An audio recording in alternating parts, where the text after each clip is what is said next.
Welcome to World Cup number 3 in Maribor, Slovenia. It is hot. Ow! Which I think is a welcome change to all the World Cups in recent memory. Well, this is the first time I've seen dust in Europe in 2.5 months. So like being an Australian, I'm frothing at the mouth that I can actually go ride in some dust, which would be cool. So I feel like we're always complaining. It doesn't matter how the weather is, but I prefer it a little bit more than rain. And we couldn't have a bigger contrast here than what we had in Ligier. Ligier was all about creativity. It was changing every single run, every single day.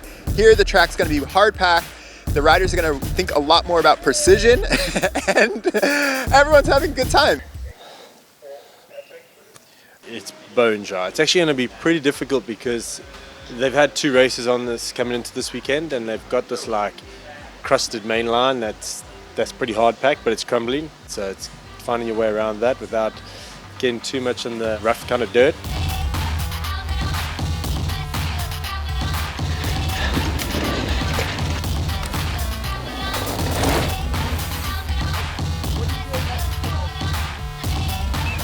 Compared to last year where we had this super open, slippery turn, we saw so many riders crash. This year we have way more of a bike parky feel, roller into this double, really kind of gets you in the right mood going into the track.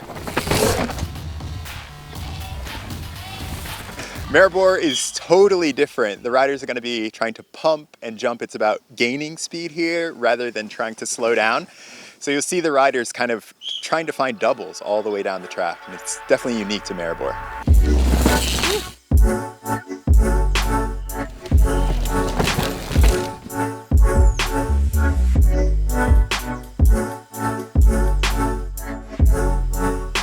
This is one of those sections where you really have to think about, where do I put my wheels on the ground?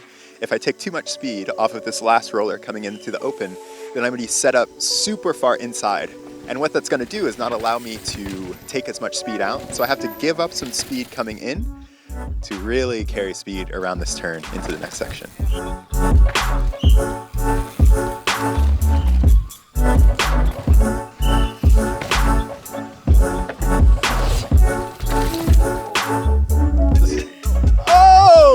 This track is so dusty. It's like riding in powder on a bike. But I think the thing about it is you can't tell what is solid and what is not. So a berm might look super good. You lay into it and it's just dust and it totally goes away.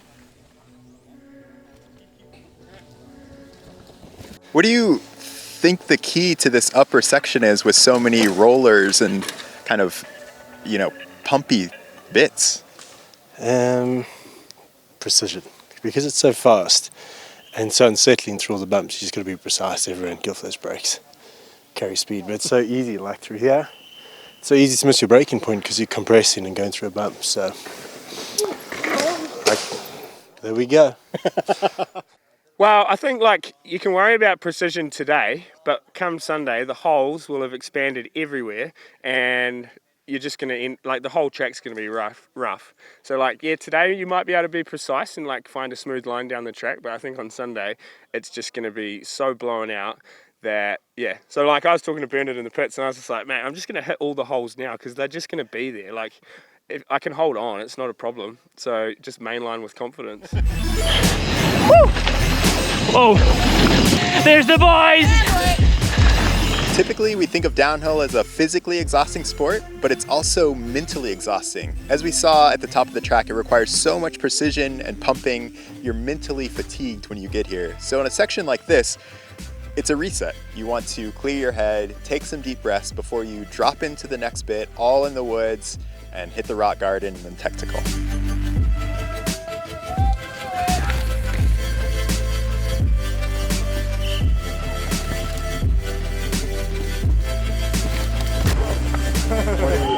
Oh!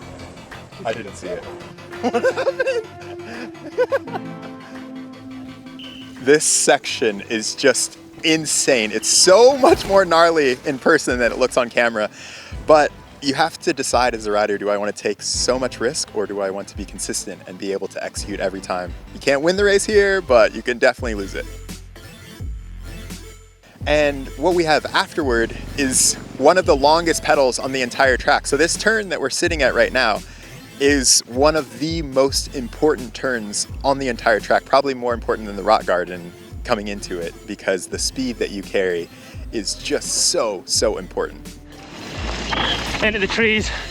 Look at the patchy light, I can't see a thing. Oh man, it's hard. It's so hard. This is going to be, I keep saying it, this is going to be the hardest race of the year, I think. With the way it's going at the minute, it's so hard, so tricky to ride. I'm blind, I can't see, I can't see. My pale Scottish eyes just cannot deal with the light, honestly.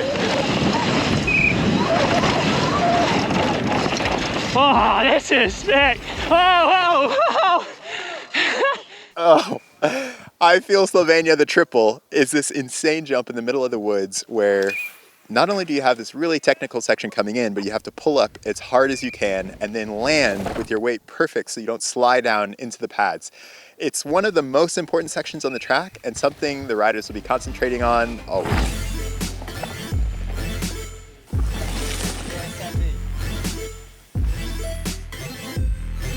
It's super hard because you come pinned from that triple, massive braking, but there's no grip, and then you have to be so precise here. So I had a flat, so I didn't really do it well, but wow, it's such an important section, so important. So exit is the main thing.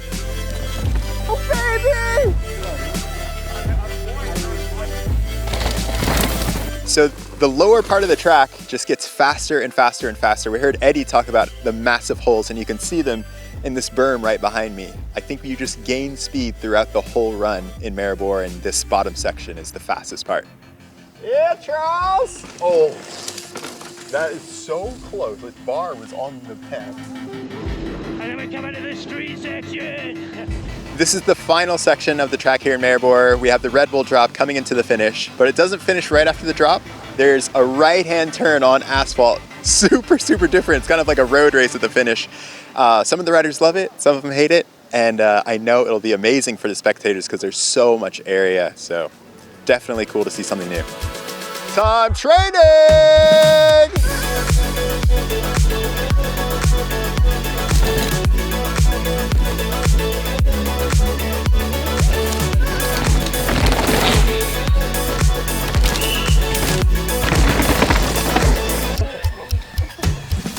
Yeah, it's just so hard to find that limit. I think everyone, that's what they're kind of doing today. It's like, how much can I push? How much can I get away with?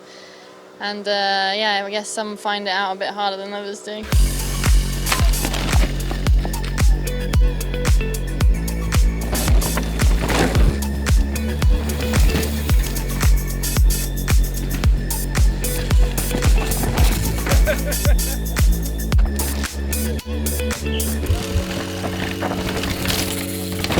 How long does it take to get up to speed on a track like this? Because you could have potentially ridden here 3 weeks in a row. Here is really different than any other tracks, I feel. Like, first run, I was like, oh my god, it's so fast. And we raced last week, it's really different, but you can get a feel for it. So I was ready, like, first or second run to race. It's pretty crazy.